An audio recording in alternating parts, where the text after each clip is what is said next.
Tekma 15. kroga prve lige je potekala v Novem mestu, Krka je doma pričakala velenjski Rudar. Prvi polčas je bil dokaj izenačen, potem pa 28. minuta napaka v velenjski obrambi, sam je ostal Marin Perić in premagal vratarja Rudarja za 1:0.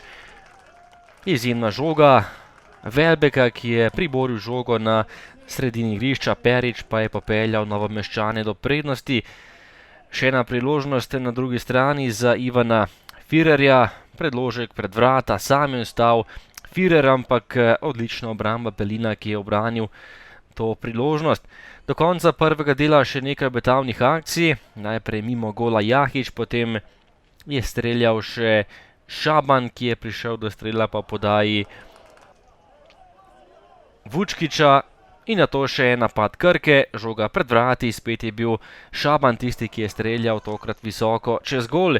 Drugi polčas in najprej priložnost za povišanje prednosti Novomeščanov. Welbeck je bil razpoložen in takole je streljal, zgrešil vrata za nekaj centimetrov, potem pa so domači želeli prekršek za 11-metrovko, ampak glavni sodnik Žganec tokrat ni dosodil ničesar.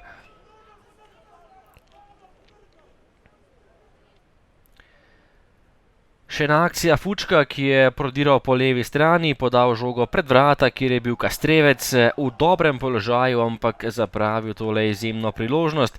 In kazen za domače, to je bil gol za 1:1, po kotu je bil najvišji Elvedin Džinić in izenačil na 1:1, z glavo je premagal domačega čuvaja mreže Pelina.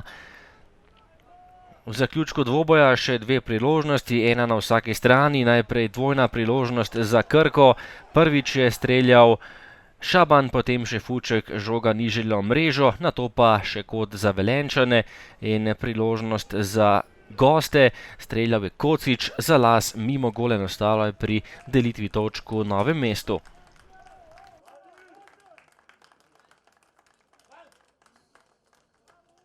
V nogometu se vedno tako dogodi, da če ne izkoristiš svojih priložnosti, da si potem zaradi tega kaznovan. Tudi mi smo bili kaznovani z zadetkom, ki pomeni zgolj samo točko, čeprav smo bili v današnji tekmi, večji del tekme, boljši nasprotnik. Rudar je sicer prevzel pobudo v sredini drugega polčasa, kjer enostavno nismo zmogli se upreti njihovim pritisku, nismo zmogli v trenutkih, ko smo dobili žogo, to žogo zadržati. Danes je bila v bistvu zahtevna tekma na zahtevnem terenu. Teren je bil izredno mehak in moji igralci so imeli zaradi tega težave. Konec koncev niso se znašli dobro, žoga nam ni stekla. Tudi nekateri niso bili tako razpoloženi kot sicer, ampak drug polčas smo v bistvu malo dodali in šli v tekmo tako, kot bi mogli od samega začetka.